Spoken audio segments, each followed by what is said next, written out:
Hey guys, welcome back to Clownfish TV. This is Kneon. I'm not here with Geeky Sparkles. I'm going to talk about video games. I'm going to talk about Gen Z noping out of video games. This is kind of a cringy way to put it here. It's coming from Vice. Gen Z is cutting back on video game purchases, like really cutting back. Yeah, we're going to talk about this because it seems like Gen Z and Gen Alpha especially are not spending money on video games. It could be because Gen Z and Gen Alpha do not have a lot of disposable income, but I suspect there's something else going on. I think the quality of the games for the price of the games is just not worth it. In fact, we were covering this before. He's right. These days games aren't that much fun unless it's like Elden Ring or something like that. Man, there used to be a time when people loved buying games. But no, it's all about DLCs and unfinished games coming out. So who would be interested in that? I mean, yeah. We said that a lot of Gen Z and Gen Alpha are going back to retro consoles, or going back to arcades. In fact, Chuck E. Cheese just kind of rebranded. They've got a more adult arcade now. They're coming back and they're bringing like retro games with them and all that. It's actually pretty cool. Down south, I think they're doing a bunch of them down south. Chuck's, I think it's called, or something. I don't know. Anyway, that sounds pretty nice, man. I wish my place could do something like that, but you know how that goes. Yeah. So there is a hunger for classic video games, complete video games that don't cost $80, $90. And, you know, we've seen a lot of layoffs in the video game industry. In fact, yesterday there were more, I think it was yesterday or the day before, there's a bunch more layoffs at Microsoft. It's not sustainable. People aren't buying this shit. It's kind of like vinyl, right? They'd rather go back and play vintage games, complete games, or games they're familiar with, and maybe just, you know, revisit that backlog of Steam games they got on sale they haven't had a chance to play yet. But let's talk about this. Before we get into it any further, please subscribe for more pop culture news, views, and rants. Guys, go out to news.clownfishtv.com. We've got more podcasts out there. We're going to be ramping up content over there as well. News.clownfishtv.com. You can sign up for free, but if you want the paywalled content, the exclusive podcast, it's $5 a month. Help support the channel, because God knows YouTube is not going to here in the very near future. So let's look at the Vice. All YouTubers are prepared for the apocalypse of YouTube creators, man. This article first. I can't get past this. Are you a Zoomer? Do you like video games? And does it feel like the economy reeks? Well, if you've been avoiding a Nintendo Switch 2, or if you plan on skipping out on EA Sports College Football 26, you're not alone. Apparently, spending on the gaming industry is bottoming out among Gen Z, at least according to data from American research group Circana, or is it Circana? It said Zoomer spending on games dropped by a quarter. Okay, so according to the Wall Street Journal, Circana found both online and retail purchases among ages 18 to 24 dropped by 13% from January to April compared to the year prior. In particular, they found that young Zoomers were spending nearly 25% less per week on video games than in 2024. Maybe if there are some games worth buying, they would spend money on those games. While purchases for accessories, small appliances, technology, and total general merchandise had dropped with young adults, video gaming took the lead.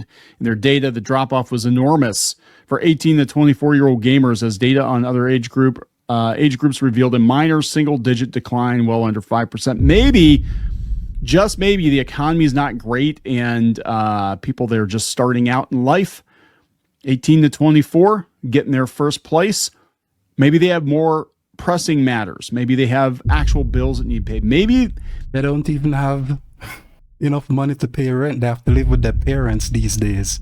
Man, oh man, life is getting hard.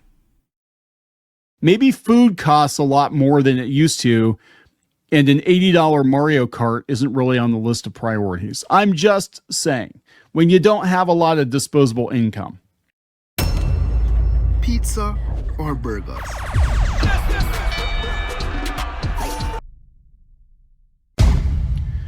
Rachel Wolf concluded that contributing factors to drop spending include a difficult job market, student loans, and a particularly high credit card delinquency rate among those aged 18 to 29. Maybe they were all putting their video games on a credit card and then skipping out on the bill.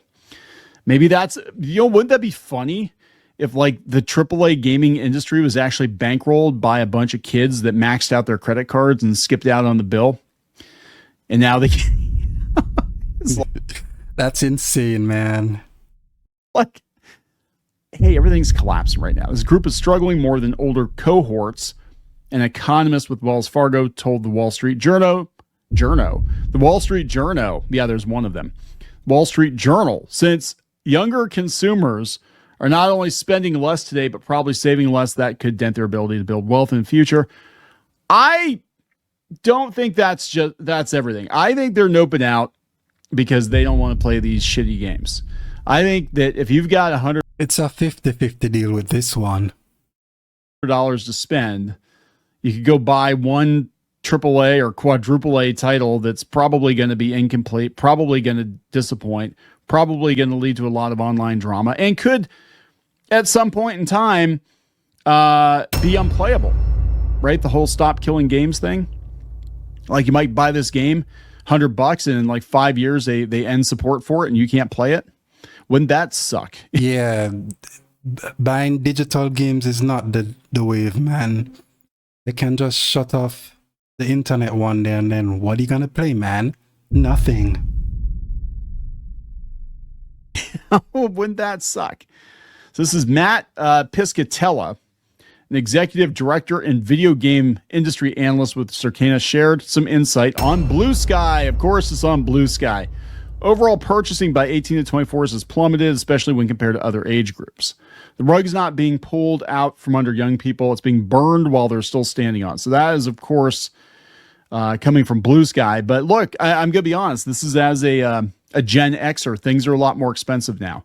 Inflation is so bad. And I remember people tried to gaslight us into thinking the inflation wasn't that bad. I'm like, I've seen prices jump more in the last 5 to 6 years than I ever have in any point in time in my life, right? And I'm in my 40s, so I'm not like super old, but I'm twice the age of these people. And I've seen a steady increase in prices over the decades, but nothing as radical as it's been in the last couple of years, especially since the pandemic. Like, it's just astronomical. Like, the pandemic was the push for all the madness that's happening right now.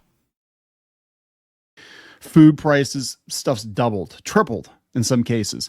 Now, the good news is at our local Aldi, the eggs are under $3 a dozen. So there's that, if that's a litmus test. But so many other things jumped up. In fact, Geeky went grocery shopping the other day, and she came back and she's like, for $150, I got maybe $60 worth of groceries. She's like, it's so bad compared to what it used to be.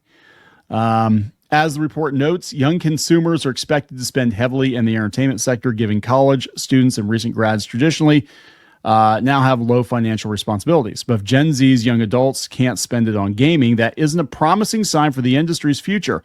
And yeah, they're laying people off all over the place, right? And I think what's going on here, and it's a bunch of different issues. No, Metro, I'm not disabling my ad blocker. Sorry. But yeah, retro gaming is getting unexpectedly popular with younger generations.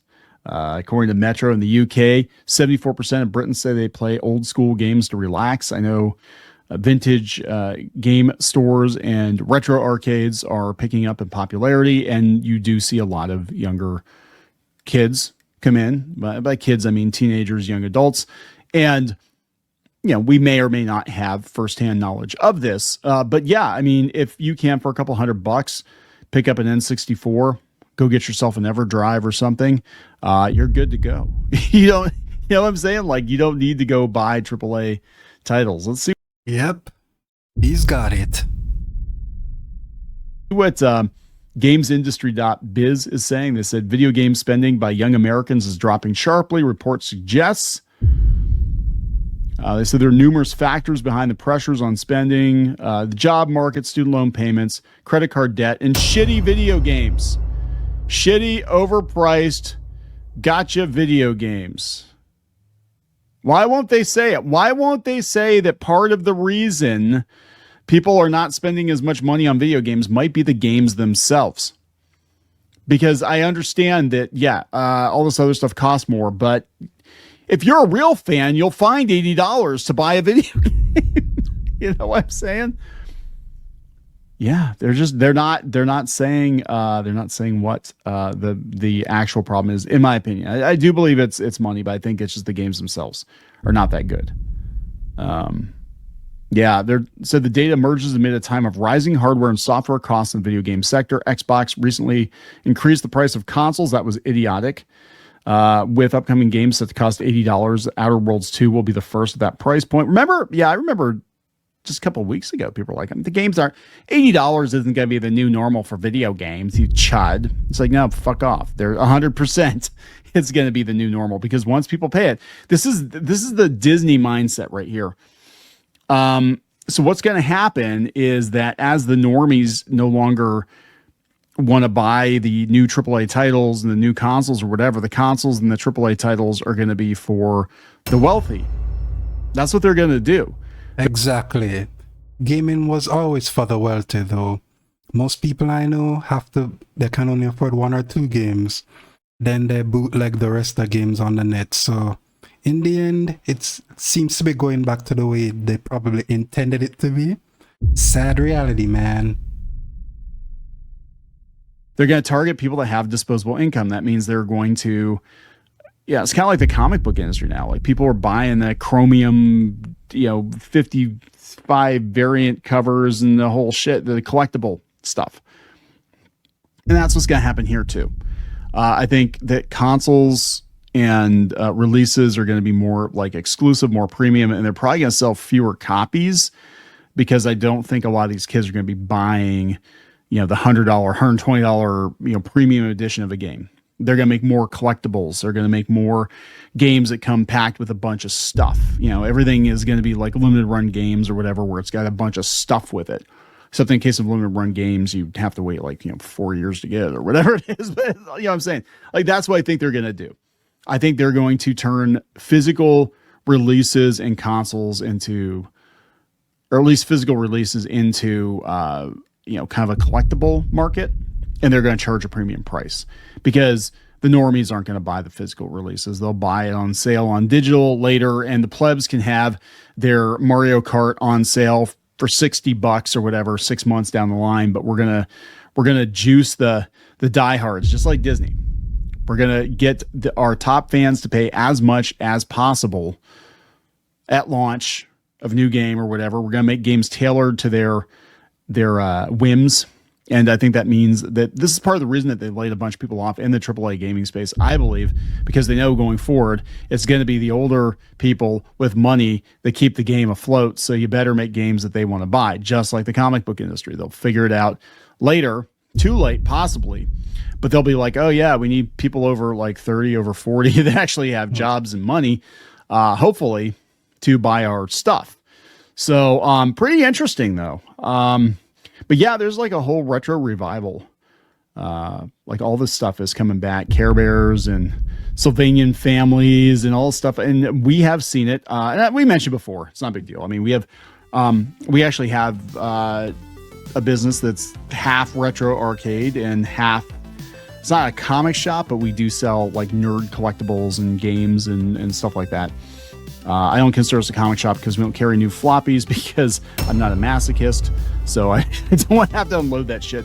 But we have a lot of vintage toys, and vintage toys sell very well. And it's a lot of younger people. We had a girl come in the one time I remember cleaned us out of vintage strawberry shortcake dolls. And she was maybe 14. And I'm like, hey, you can go to Walmart and buy the new ones. She didn't want the new ones. She wanted the vintage stuff. So that's pretty cool. Geek will be all about this. She loves all this stuff. So there we go, guys. Anyway, I'm going to wrap this one up. Pretty interesting stuff. And I think it's going to hurt. It's going to hurt a lot. It's going to hurt the AAA gaming industry quite a bit. And I think we're just going to have a leaner, meaner, more focused industry going forward. But there are going to be a lot of people out of work. I believe in the very near future, it's going to continue. So, brace for it, right? Brace for it. Please subscribe for more pop culture news, views, and rants. We'll talk later.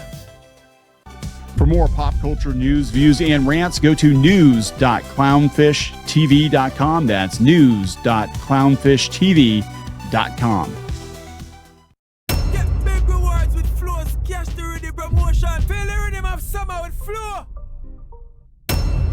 Grammarly now. No more ads. Peace.